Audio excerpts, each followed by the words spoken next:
And welcome back to Tight Sports. Folks, we got so many things happening this spring training season, the interviews, but here on Tight Sports, I want to kind of go deeper. I want to go deeper before I just show you a player interview. Let's talk about the player for a minute. Where do they come from? Who are they? And, and it's a learning thing for me. I'm not a recruiting expert by any stretch of the imagination. And based on the outcome of probably 80% of the teams in Division I and all of college football, really, neither are they. They ain't won nothing, but neither have I. So I got some water here. I got coffee. I just got out of my little home gym thing. I just wanted to get in here and start just knocking this stuff out to go deeper on these players. Pause. What are you talking about? That will provide us so much excitement going into the 2025 season. So, like I said, before we get into that, just want to remind you, please subscribe to the channel, poke that like button right in the eye. Let the algorithm know that we're doing some things over here. And remember that on Mondays, we have Around the Herd, where I talk about everything going on in Alabama athletics at 7:30 every Monday. And be sure to subscribe too, so you can catch me hook up with my homeboy, DC, who is an Auburn fan for some reason or another. God bless him anyway. Bless his heart. Bless his heart. Where we go at it on all kind of topics on Iron Bowl Debate Wednesday at 6, unless something happens. So Lord willing and the creek don't rise, I will be on those two live programs every week. You don't want to miss it. You never know where I'm going sometimes, and to be honest, neither do I. So let's look at these players and see if we can learn ourselves something. Next up, we're going to go to Jaedon Roberts, but I wonder should I put my mouthpiece in because this man he's the antithesis of Alabama offensive line. I mean, offensive lineman. He's aggressive. I mean, he is aggressive. He's a standout offensive lineman from North Shore High School in Houston, Texas. He was highly regarded in 2021. He did redshirt here, but he was a 4-star recruit when he came out. He was known for his size, strength, and physicality, which Coach Grubb said we're going to spend more with that PHY word, physicality, because we're going to have more of it this year. Taking what we want instead of like trying to work it out with the people in front of us. But he was praised by analysts for his ability to run block, particularly in the in the trenches. He was able to dominate the trenches, their words, and they thought he would be a key contributor as he has for the University of Alabama going forward. Like I said, after he redshirted, he saw, a lot of starting roles at right guard during the 2024 season, started in 11 games, was recognized for his consistency and power. And I knew he was hampered by injury, but in one game, I know they said injury or not, he said, he put me back in, and the game began to change after he re-entered the game. He was named to the Lombardi and the Outland Trophy Award watch list, which helped to really give him some national prominence with the NFL scouts. So they're looking at him. His strength has been a standout attribute that he has. They are calling him also a freak of nature in the weight room. I love the sound of that. And he has the ability to create running lanes and protect the quarterback. I'll say that again. He has shown an ability to create running lanes and to protect the quarterback, which is, has been instrumental to our offensive success that we did have during the 2024 season. He did battle injuries, as I said, and he demonstrated, like I said, resilience in some of the games near the end of the year, because hampered or not, because it was one of those nagging injuries somewhere in the lower leg extremity, and he would just demand to go back in the game to finish it out. That's resiliency. And that's going to mean a lot going forward. Because see, what happens is when you are able to make it through those tough times, when it's just normal times and you are totally healthy, oh my goodness. And you have, some brothers on that line that'll go with you. Oh my goodness. Because y'all know we did not run the ball like Alabama runs the ball. We ran the ball like we were June Jones in Hawaii and what was it, about 1998 or something like that? It was like we didn't try to run the ball. It was, I mean, we didn't try. We ran it, but we didn't try to run the ball. Anyway, in the spring, you know, he's continuing to build on his impressive foundation. He's fully recovered from his injuries. That's why all this going hard in the spring. No, we need to run plays and see who looked the best in plays and going between the cones and bumping up against the dummies. We don't need no massive output. I mean, I love watching the 8A game on TV and all that stuff, and wouldn't miss it for the world. Always recorded it, but hey, these are different times. I think eventually what would happen is in June we will see 8A game return. Not this June, but when June in the future they'll do the 8A game, but it got to be after that spring portal. It's just common sense. Going back to Mr. Roberts for a minute, he's working on his hand placement and pass protection. His line leadership has been evident as he's been mentoring the younger players. Like I said, we got some real go-getters, some people hungry for playing time. It's some guys that we brought in as offensive linemen, 2 of them. Micah Dubose. That's Micah Dubose. Remember that name. You could see that guy go this year as like a third string backup at defensive tackle because he played that in college, in high school. And if we needed him over there, it could happen. That dude he's that aggressive. So Roberts has been vocal about his goals, emphasizing the importance of teamwork and continuous improvement. And that's something that I was listening to an interview with Grubb. He says little things. He said you want to make, you make continuous improvements by doing little things every day. It almost seems boring to the person from the outside. It seems boring. Like, I want to do that with my life. Well, you may not want to be great. Like Steph Curry shooting 300 shots every day, no matter what's going on. No matter what's going on. Got an anniversary? Get your butt up at 4 o'clock and shoot 300 shots. Who wants to do it? I cringe. That's not what I want to do in my life. But that's what it takes to become one of the best we've ever seen. So back to Jaedon for a minute. They've highlighted his ability to anchor the line and adapt to different defensive schemes. That means he's learning. He knows how to. That's a big plus. If everybody can get in that same mindset, they know what they're trying to hit with. They know them first steps. They know their hand placement, their defensive lineman. They know what's going on. That gives us an upper hand. Because 9 times out of 10, we are going to be one of the most powerful offensive line that people play against. But right now, he continues to develop.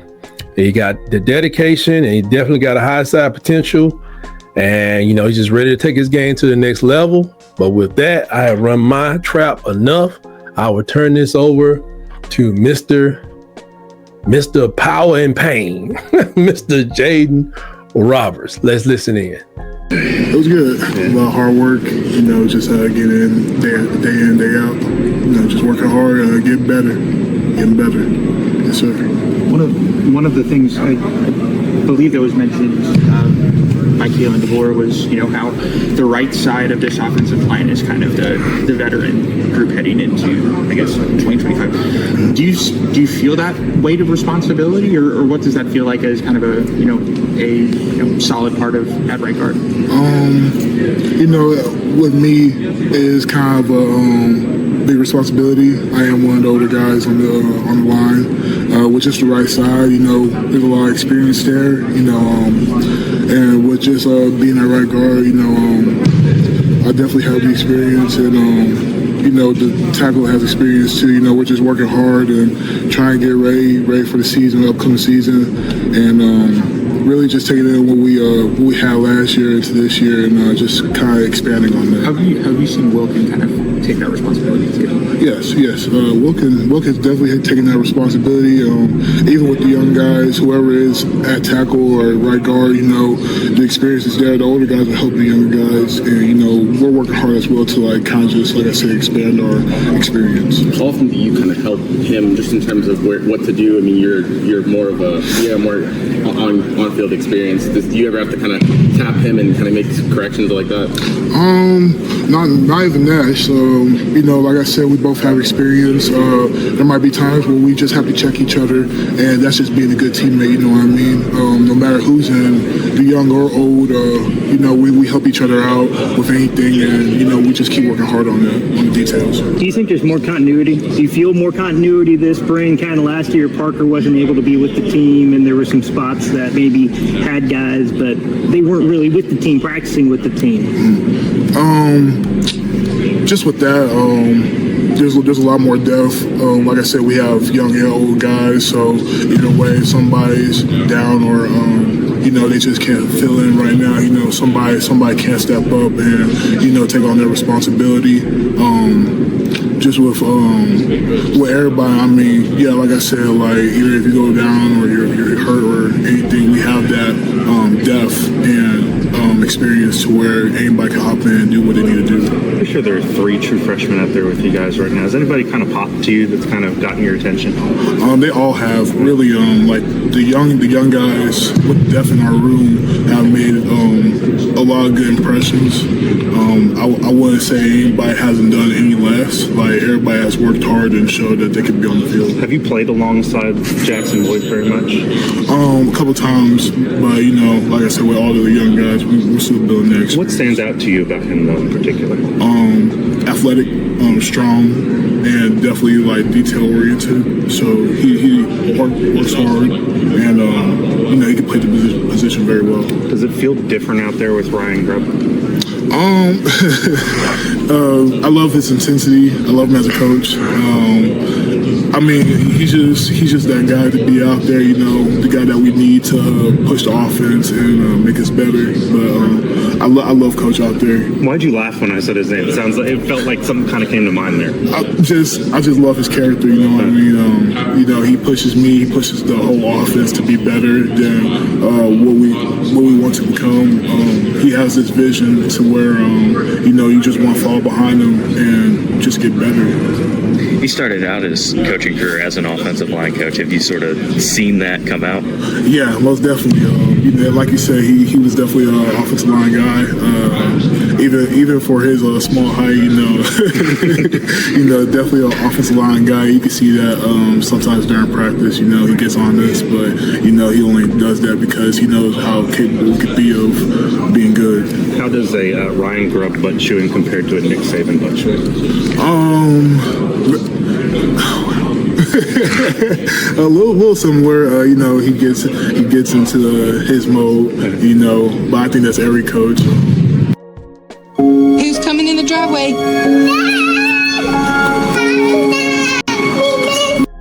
But with him, compared to a Nick Saban butt chewing? A little somewhere, you know, he gets into his mode, you know, but I think that's every coach. But with him and Nick say, you know, it's a little different, but you know, the energy's still there. How's the spring sort of been different from last year, given that it's, you know, year 2 for Coach DeBoer? You're probably not as much just like base level install this spring. Like earlier I said, just taking what we kind of did last year and kind of just trying to experiment on it. You know, you kind of just see the way the image of Coach DeBoer he wants his team to be. Just kind of like you can see it like during practice and like just off the field, like the type of team that we're becoming and the type of team that he wants us to become. Just with the leaders and the young guys, leaders leading the young guys, and young guys just learning as much as they can. You know, that's what's kind of is Coach DeBoer's idea for this year. You know, just everybody leading somebody. You know what I mean? How difficult was it for you last year battling injuries? It seemed like throughout the season you were kind of trying to play through some stuff.